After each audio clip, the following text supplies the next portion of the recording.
So in this lecture we will discuss about the mechanism of breathing, कि जो breathing होता है वो उसका मैकेनिज्म क्या है, कितने स्टेप्स उसमें इन्वॉल्व होते हैं। सो ब्रीदिंग जो है इसमें फर्स्ट जो प्रोसेस है दैट इज द इंस्पायरेशन और इनहेलेशन जिसे हम बोलते हैं। सेकेंड प्रोसेस में एक्सचेंज होता है गैसेस का, एंड द थर्ड प्रोसेस जो है दैट इज एक्सपायरेशन या फिर एक्सहेलेशन जिसे हम बोलते हैं। सो फर्स्ट प्रोसेस है inhalation. Inhalation means in means inside, and particularly हम इनहेलेशन की बात कर रहे हैं तो मतलब हम ऑक्सीजन के को सेंटर में रखते हुए बात कर रहे हैं। तो इनहेलेशन में जो हम इनहेल करेंगे गैसेस जो इनहेल करते हैं उसमें पूरी एयर अंदर आती है, मतलब पर्टिकुलरली ऑक्सीजन ही अंदर नहीं आती हमारे लंग्स में, क्योंकि अकेली ऑक्सीजन हमारे लंग्स में एंटर नहीं करती है, बट ऑक्सीजन के साथ अदर गैसेस भी हमारे लंग्स में एंटर करती हैं, जैसे कि CO2 है, थोड़ा बहुत वाटर वेपर्स अवेलेबल हो गई एटमॉस्फेयर में। तो जो एयर हमारा जो एयर है उस एयर में जो परसेंटेज है ऑक्सीजन का दैट इज 21%, और CO2 का जो परसेंटेज है दैट इज 0.03%। तो हमारे जब हम इनहेलेशन करेंगे तो 21% जो ऑक्सीजन है वो हमारी अंदर आएगी लंग्स में, और 0.03% जो CO2 है वो भी अंदर आएगी। ठीक है, तो यहाँ पे ज्यादा परसेंट में ऑक्सीजन अंदर आएगी, तो ये होगा हमारा inhalation, taking inside the gases particularly oxygen.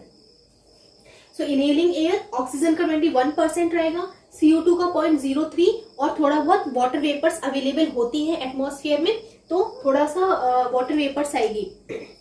Second step is rib cage expands outward, मतलब जब इनहेलेशन हो रहा है, मतलब कि जब हम सांस अंदर ले रहे हैं तो हमारी बॉडी के अंदर जो रिब केज है, जो पसलियों का पूरा ढांचा होता है, जो बोनी स्केलेटन है, वो बाहर की तरफ निकल के आता है। आपने ये चीज एक्सपीरियंस की होगी, जब हम सांस अंदर लेंगे, इनहेल करेंगे गैस को, तो जो चेस्ट कैविटी वो बढ़ जाती है, इंक्रीज हो जाती है। ठीक है, मतलब जो अंदर रिबकेज है वो एक्सपेंड हुआ है, वो बाहर के साइड मूव किया है। ठीक है, जैसे आप ऐसे समझिए, जैसे कि ये आपका लंग है, ठीक है, ये आपका लंग हो गया और ये आपका रिबकेज है। ठीक है, तो नॉर्मल कंडीशन में ये रिबकेज है, ऐसा रहेगा।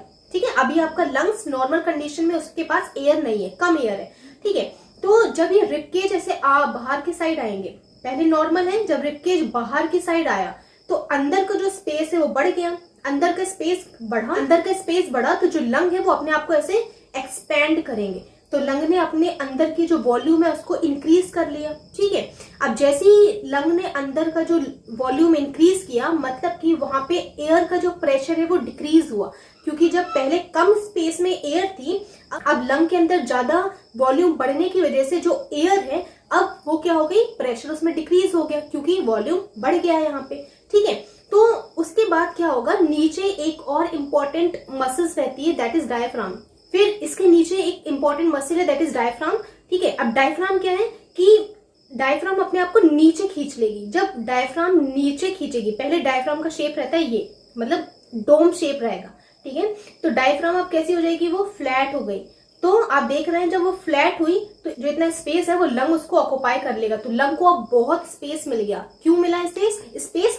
क्योंकि एक तो जो रिब्स है हमारे वो आगे की तरफ एक्सपेंड हुए, दूसरा जो पहले हमारा डायफ्राम था वो डोम शेप था, अब वो फ्लैट हो गया, जिसकी वजह से लंग के पास अब बहुत ज्यादा स्पेस मिल गया, लंग को बहुत ज्यादा स्पेस मिल गया, तो लंग का वॉल्यूम बढ़ गया। जब लंग का वॉल्यूम बढ़ेगा तो उसके अंदर का जो प्रेशर है वो कम हो जाएगा, क्योंकि पहले वॉल्यूम कम था। मैं आपको इसको समझा रही हूं, देखिए पहले इतना एरिया था, इसका वॉल्यूम इतना है। ठीक है, एयर इसमें फिल्ड है, सपोज एयर का जो अमाउंट है 50% एयर इसमें अवेलेबल है, इसका एरिया है अभी इतना, मतलब इसका वॉल्यूम इतना है। नेक्स्ट में जब वॉल्यूम बढ़ेगा, ठीक है, तो जब वॉल्यूम बढ़ेगा तो ये जो गैस है अपने आप को पूरी तरीके से इवनली डिस्ट्रीब्यूट कर लेगी, आई मीन पूरी एक्सपेंड हो जाएगी, जो एयर है वो पूरी फैल गई। अब इस कंडीशन में आपका वॉल्यूम बढ़ा तो जो प्रेशर है वो ड्रॉप हो जाएगा, प्रेशर थोड़ा सा कम होगा। ठीक है, अब जैसे ही प्रेशर कम होगा तो बाहर का जो प्रेशर है वो ज्यादा है, तो बाहर से जो एयर है वो अंदर रश करेगी inside the lung and then into the alveolies. ठीक है, तो रिबकेज एक्सपेंड्स आउटवर्ड, ये ठीक है, रिबकेज ने अपने आप को बाहर एक्सपेंड किया, जिसकी वजह से फिर डायफ्राम कॉन्ट्रैक्ट्स। डायफ्राम कॉन्ट्रैक्ट्स मतलब पहले डायफ्राम ऐसा रिलैक्स पोजीशन पे था, अब डायफ्राम ने अपने आप को कॉन्ट्रैक्ट किया तो वो फ्लैट हो गया, ठीक है, वो फ्लैट हो गया, तो इट बिकम्स फ्लैट और वो मूव्स डाउन। पहले ऊपर था, अब वो नीचे डाउन, मूव्स डाउन, नीचे की तरफ मूव हुआ है, जिसकी वजह से वो कैसा हो गया, फ्लैट हो गया। अब आप देख सकते हैं पिक्चर में कि ये नॉर्मल कंडीशन है जिसमें आपका डोम शेप आपका डायफ्राम दिख रहा है। रिब केज नॉर्मल कंडीशन में एक्सपेंड नहीं है, बट जब रिब्स ने अपने आप को एक्सपेंड किया, बाहर की तरफ खींचा, और डोम शेप जो डायफ्राम था उसने वो नीचे की तरफ मूव हुआ, तो ये हो गया फ्लैट। लंग के अंदर का जो स्पेस था वो बढ़ गया, जिसकी वजह से it creates low pressure inside lung. Low pressure हुआ यहाँ पे, ठीक है, लो प्रेशर, बाहर है हाई प्रेशर।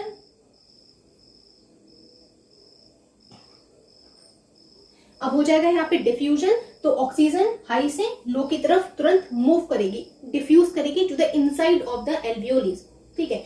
अब जैसी अंदर आएगी तो इसका जो वॉल्यूम, इसके अंदर का जो जैसी ऑक्सीजन हाई प्रेशर से लो प्रेशर की तरफ आई, अब जो लो प्रेशर पहले था, अब ये प्रेशर हो जाएगा हाई और बाहर हो जाएगा प्रेशर लो। ये बात की कंडीशन है,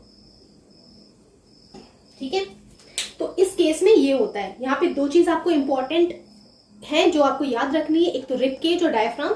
रिब केज अपने आप को बाहर खींचेंगे और डायफ्राम अपने आप को नीचे खींचेंगे, कॉन्ट्रैक्ट करेंगे, जिसकी वजह से अंदर लंग्स का जो स्पेस है वो बढ़ जाएगा, तो ये हो गया इनहेलेशन। उसके बाद लंग्स में आपका आ गया है, आई मीन एल्वियोलीज में आपकी आ गई गैसेस, ऑक्सीजन। अब ये ऑक्सीजन जाएगी आपके ब्लड में। अब क्या होगा, एक्सचेंज होगा गैसेस का, मतलब एल्वियोलीज से जो ऑक्सीजन है वो आपकी ब्लड में जाएगी, तो ये होगा gaseous exchange. Haemoglobin binds with oxygen. Yes, जब एल्वियोली से आपका जो ऑक्सीजन है ब्लड में जाएगा, तो ब्लड में मैंने आपको बताया था कि हीमोग्लोबिन अवेलेबल होता है। हीमोग्लोबिन पिगमेंट है, ठीक है, जो कि ऑक्सीजन को कैरी करता है, ऑक्सीजन को उठा के लेके जाएगा। कैसे, उसको बाइंड करके, ठीक है, बाइंड होगा और बनाएगा ऑक्सी हीमोग्लोबिन। जब ऑक्सी हीमोग्लोबिन बन जाता है, तो जब ये जो ब्लड है ऑक्सीजनेटेड हुआ, अब जब ये पास होगा, टिश्यूज के पास से ये ब्लड गुजरेगा, तब oxygen diffuse into the cells. जब ऑक्सीजन है वो सेल्स में चली जाएगी, ठीक है, एंड CO2 जो सेल्स में बन रही है बाय द रेस्पिरेशन, वो कहाँ जाएगी, वो सेल्स में चली जाएगी। मतलब यहाँ पे आपने देखा दो चीज हो रही है, एक तो ऑक्सीजन आपके ब्लड से जा रही है आपकी सेल्स में, और सेल्स में रेस्पिरेशन के बाद जो CO2 बना है प्रोडक्ट, वो निकल के जाएगा आपके ब्लड में, ठीक है। अब जब ब्लड में गया तो ब्लड में CO2 का ट्रांसपोर्टेशन हीमोग्लोबिन के थ्रू नहीं होगा, वो होगा प्लाज्मा के थ्रू। आई मीन प्लाज्मा जो लिक्विड है उसमें CO2 डिसॉल्व हो जाएगा और डिसॉल्व फॉर्म में CO2 I mean carbon dioxide का ट्रांसपोर्टेशन होगा, कहां तक, एल्वियोलीज तक। Then CO2 then diffuses in blood plasma then carry to lungs for the expiration, और वो कहाँ जाएगी, एल्वियोलीज में जाएगी। फिर एल्वियोलीज से उल्टा पाथवे फॉलो करते हुए वो नोस्ट्रल से रिमूव आउट हो जाएगी और फिर होगा एक्सपायरेशन। फिर हो गया एक्सपायरेशन, ठीक है। तो ये गैसियस एक्सचेंज है, इसके बारे में मैंने डिटेल एक्सप्लेन किया है मेरी एक वीडियो में। अगर आपने नहीं देखा हो तो आप उस लेक्चर को देख सकते हैं to understand this in a detailed way. Then the third step is the exhalation, मतलब CO2 आ गई है एल्वियोली में, अब ये निकलेगी कैसे बाहर, तो अब क्या होगा एक्सेलेशन में, एक्स मीन्स रिमूव, निकलना बाहर, x means remove out of what, gases, ठीक है। तो इसमें जो गैस है वो आपकी बाहर निकल जाएगी आपके लंग्स से, तो दिस इज एक्सेलेशन। अब यहाँ पे एक्सेलिंग एयर है CO2 4.4%। अब आप देख सकते हैं जो एयर निकल के बाहर आती है उसका परसेंटेज है 4.4, मतलब आपके जो सेल्स वगैरह से जो CO2 बनी है उसका परसेंटेज ज्यादा था, इस वजह से ये परसेंटेज बढ़ गया है। बट आप इनहेलेशन में देखेंगे तो जो परसेंटेज है वो 0.03 है, क्योंकि जो हमारे एटमॉस्फेयर में जो परसेंटेज है CO2 का that is 0.03। Oxygen 16% exhale out होगी, ठीक है। अब आप सोच रहे होंगे कि ऑक्सीजन क्यों एक्सेल आउट हो रही है, तो एक्चुअली होता क्या है कि हमारे लंग्स में जब ऑक्सीजन जाती है तो पूरी की पूरी ऑक्सीजन एक बार में डिफ्यूज नहीं होती, एक बार में पूरे ब्लड में जाके एब्जॉर्ब नहीं हो पाती है, ठीक है।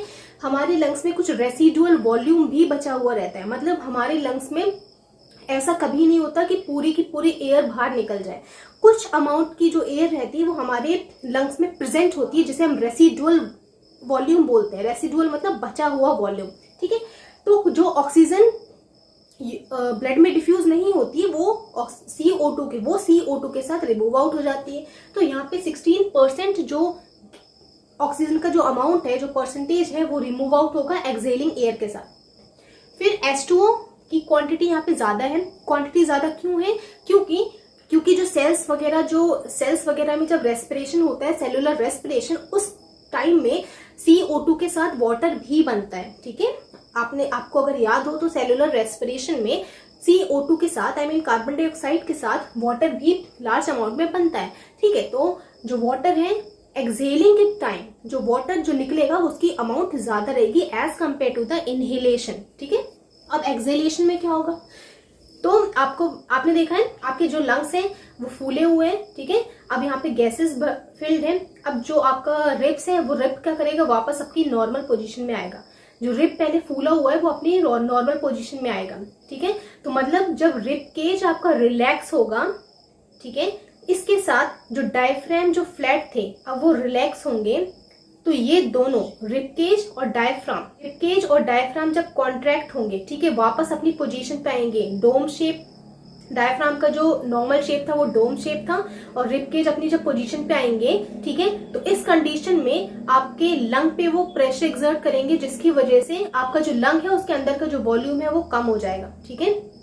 अब लंग के अंदर का जब वॉल्यूम कम हुआ, लंग के अंदर जब वॉल्यूम कम होगा मतलब अंदर का जो प्रेशर है एयर का वो ज्यादा बढ़ेगा, क्योंकि पहले ज्यादा वॉल्यूम था, एयर उतनी थी। अब वॉल्यूम हो गया है कम, अब एयर भी उतनी ही है। मतलब पहले वॉल्यूम था ज्यादा बट एयर उसमें फिल थी, अब इसका जो वॉल्यूम था कम हो गया है। क्यों? क्योंकि जो रिब केज है वापस अपनी प्लेस पे आया है और डायफ्राम भी वापस अपने डोम शेप अज्यूम कर लिया है, आई मीन डोम शेप ले लिया है। तो इस कंडीशन में वॉल्यूम कम हुआ तो प्रेशर बढ़ जाएगा, प्रेशर बढ़ेगा। जब प्रेशर इसमें बढ़ जाएगा तो हमें पता है डिफ्यूजन होता है। डिफ्यूजन में क्या होगा कि गैसेस हमेशा हाई प्रेशर से लो प्रेशर की तरफ मूव करेगी।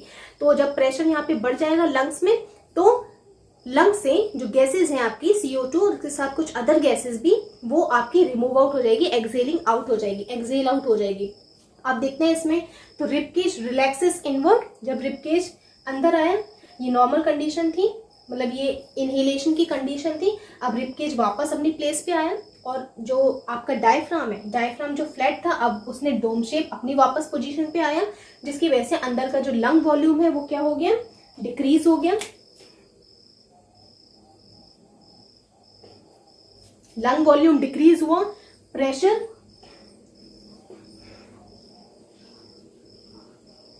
क्या हो गया? प्रेशर बढ़ गया, हाई हुआ प्रेशर। जैसे प्रेशर बढ़ेगा गैसेस निकल के बाहर आ जाएंगे।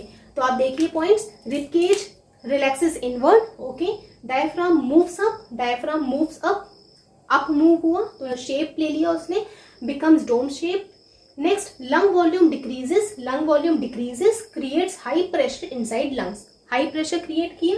देन हमें पता है डिफ्यूजन होगा तो हाई प्रेशर से लो प्रेशर की तरफ CO2 releases out from the high pressure area to the low pressure area, और लो प्रेशर एरिया है दैट इज आउटसाइड, बाहर लो प्रेशर है, तो जो गैसेस है वापस बाहर निकल के आ जाएगी। तो दिस इज एक्सहेलेशन प्रोसेस। इसे और भी बोलते हैं एक्सपायरेशन, और इनहेलेशन को बोलते हैं इंस्पायरेशन, ठीक है। Once more I am recalling the points. आपको सिर्फ इनहेलेशन और एक्सहेलेशन में दो इंपॉर्टेंट पॉइंट्स याद रखना है, एक तो रिब केज और आपका एक डायफ्राम, ठीक है। इनहेलेशन में आपका रिब केज बाहर मूव करेगा और डायफ्राम जो आपका है वो कॉन्ट्रैक्ट करेगा। क्यों? ताकि आपके लंग के अंदर का जो स्पेस है वो बढ़ जाए, ठीक है। जब लंग के अंदर का स्पेस बढ़ जाएगा तो प्रेशर कम हो जाएगा, प्रेशर ड्रॉप होगा, ठीक है। हमें पता है डिफ्यूजन तब होता है जब हाई प्रेशर से लो प्रेशर की तरफ गैसेस मूव करती है। तो लंग के अंदर अभी प्रेशर है कम, बाहर है प्रेशर ज्यादा, तो बाहर से अंदर की तरफ गैसेस मूव इन करेंगी, दैट इज इनहेलेशन, ठीक है। उसके बाद हमारा हो जाएगा gases exchange between the blood and the tissues. फिर आएगा एक्सेलेशन। एक्सेलेशन में जो आपका रिबकेज पहले एक्सपेंड था वो वापस अपनी नॉर्मल पोजीशन में आया, और जो आपका डायफ्राम जो था, जो पहले आपका फ्लैट हो गया था, अब वो फिर से रिलैक्स पोजीशन पे आएगा, जिसकी वजह से अंदर का जो वॉल्यूम है वो कम होगा। वॉल्यूम कम होगा मतलब कि प्रेशर ज्यादा हुआ, ठीक है। प्रेशर ज्यादा हुआ तो गैसेस हमेशा हाई प्रेशर से लो प्रेशर की तरफ मूव करेगी, और जो लो प्रेशर है वो अभी बाहर है, ठीक है। तो आपका अंदर से बाहर की तरफ गैसेस मूव करेंगी, तो आपका एक्सेलेशन यहाँ पे हो जाएगा।